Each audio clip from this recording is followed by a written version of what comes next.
Good day to everyone. I'm Alice Ann Parlan.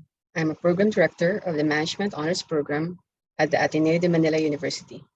I'm also an assistant professor at the Finance and Accounting Department at the John Gokongwei School of Management.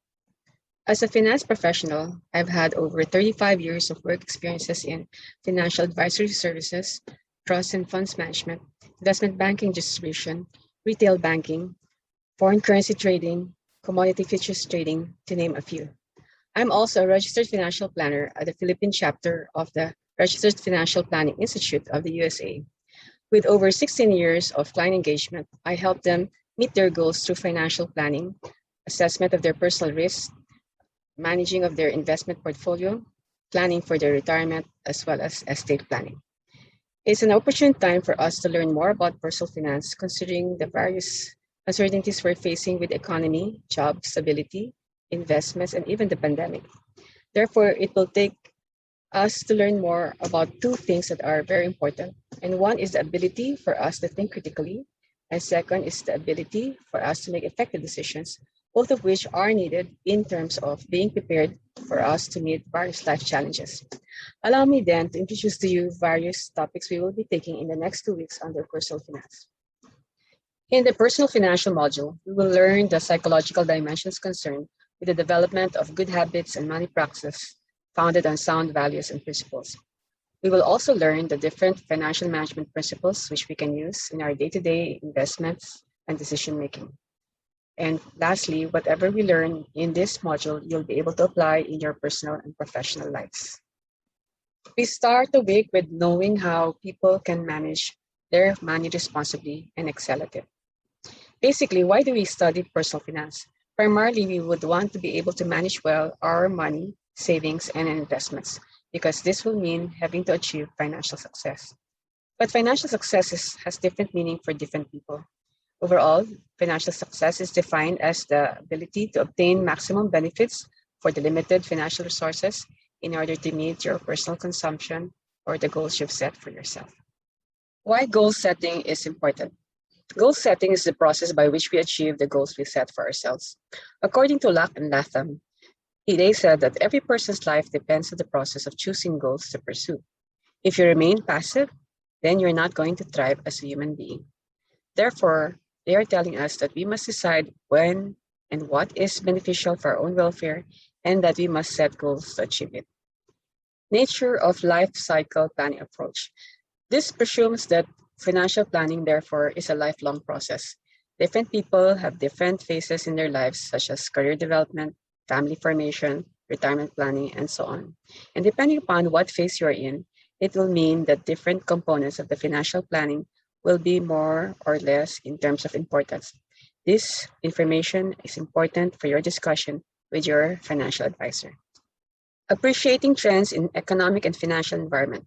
The trends in the economic and financial environment is important because this will have an impact on the financial success and the need for financial planning.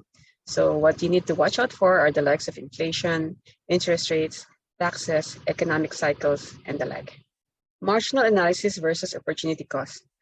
Decision making is a complex process, but in understanding two economic concepts such as marginal analysis and opportunity cost, this gives us an idea of what we need to give up in order to arrive at something else. Decision models. Decision models are an intellectual template for perceiving, organizing, and managing logic behind a decision. Three types of decision-making models are rational, administrative, and retrospective. Financial success foundation.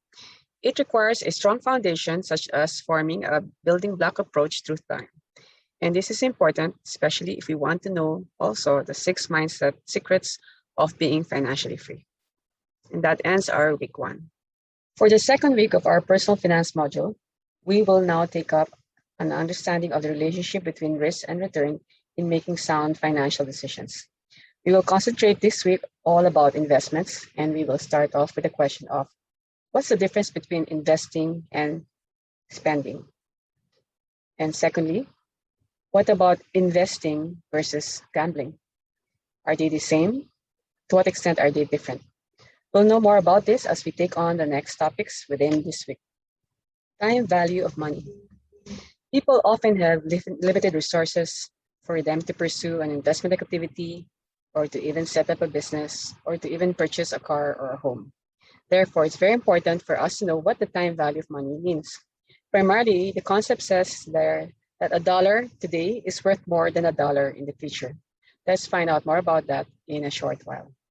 We'll now move on to understanding what your risk profile is and what are the factors affecting your choice of investment. Generally, there are three kinds of investors. One is what you call having a risk profile that's conservative. The other one is with respect to being moderate, and the third one being aggressive. Depending upon your risk profile, you will have differences in your choice of investments, let alone the timing of when this investment should be held on.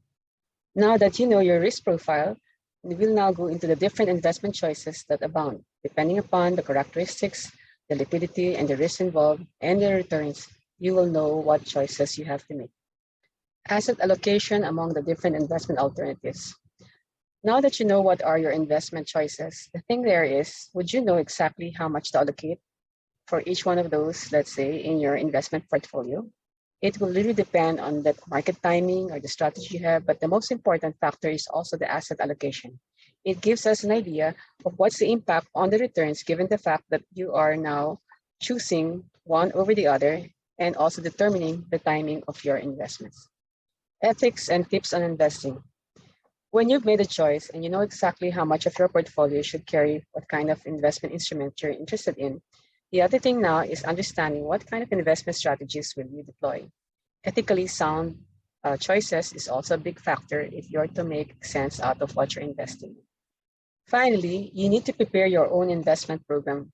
You'll need to understand what would be your steps to managing, let's say, a financial crisis, as well as what are the important decisions you need to make in order to succeed in your investments. And more importantly, what's the objective of why you put up this particular portfolio, and to what extent are you willing to hold on to it, and what will be the trigger points for you now to already withdraw from it.